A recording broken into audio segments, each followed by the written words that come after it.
দর্শক, অর্থনীতিতে আগামী সরকারের চ্যালেঞ্জ নিয়ে বিস্তারিত আলোচনায় আমাদের সঙ্গে যুক্ত হচ্ছেন বারভিডার সভাপতি আব্দুল হক। আপনাকে স্বাগত দেশ বাণিজ্যে। জি, আসসালামু আলাইকুম। আপনাকেও ধন্যবাদ। দর্শক সবাইকে সালাম ও শুভেচ্ছা জানাচ্ছি। জি, আগামী 2 থেকে 1 দিনের মধ্যেই বিএনপি সরকার গঠন করতে যাচ্ছে। আপনার দৃষ্টিতে নতুন সরকারের অর্থনৈতিক চ্যালেঞ্জগুলো আসলে কি? প্রথমে একটা চমৎকার নির্বাচনের মাধ্যমে বাংলাদেশে এই অবস্থায় আমাদের ভীষণভাবে কাঙ্ক্ষিত অবস্থা ছিল যে একটা নির্বাচিত সরকার এসে দায়িত্বভার গ্রহণ করুক। সেটা দেশবাসী খুব সুন্দরভাবে সেটা করেছে, সেজন্য অভিনন্দন জানাই।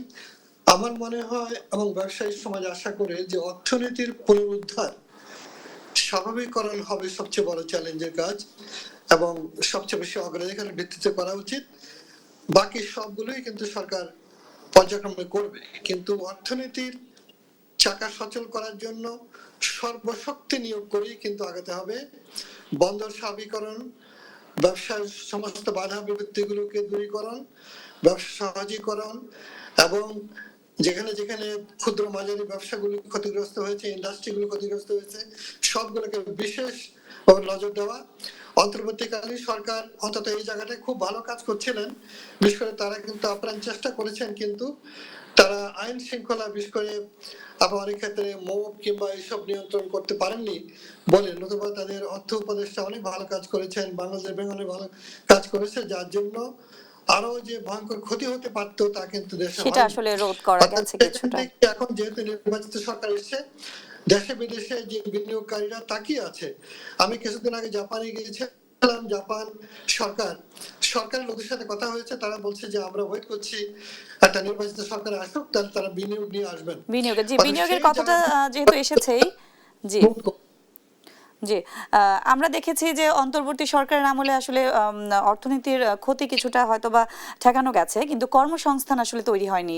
কর্মসংস্থানের অবস্থাটা আমরা দেখেছি যে খুবই খারাপ একটা অবস্থা আমরা দেখেছি। সেক্ষেত্রে নতুন সরকার এসেছে, আমরা আশাবাদী কর্মসংস্থান বাড়বে, কিন্তু আসলে কি এতটা সহজ? এখানে অনেকগুলো বিষয় জড়িত আছে। একটা হলো দেশে একটা যখন অন্তর্বর্তীকালীন সরকার ছিল এবং সেখানে অনেক রকমের আস্থাহীনতার ব্যাপার ছিল, আস্থার ব্যাপারগুলো ছিল, যার জন্য এখন বিদেশি বিনিয়োগকারী বিশেষ করে দেশি বিনিয়োগকারীরাই তো অনেকে খুব ছিল, অন্তত শঙ্কা ছিল তাদের মধ্যে, তারা স্মুথলি ব্যবসা করতে পারে নাই, অনেক ক্ষেত্রে অনেক অগ্নিকাণ্ড হয়েছে, অনেকগুলো ইন্ডাস্ট্রি ক্ষতিগ্রস্ত।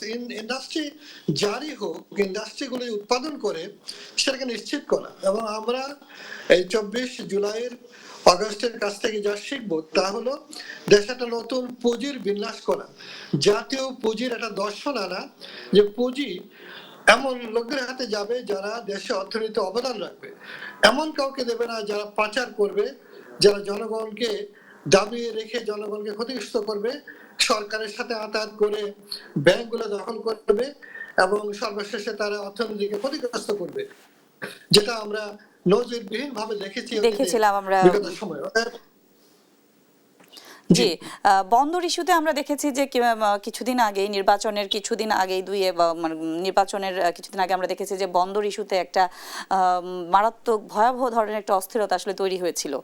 এখন যেহেতু নির্বাচিত সরকার গঠন হবে 2-1 দিনের মধ্যে, সেক্ষেত্রে আসলে বন্দরের যে বিষয়টা, এক্ষেত্রে আসলে কি ধরনের সিদ্ধান্ত নেওয়া প্রয়োজন আপনি কি মনে করছেন? আপনাকে অনেক ধন্যবাদ। খুবই খুবই গুরুত্বপূর্ণ একটা ইস্যু আপনি এনেছেন।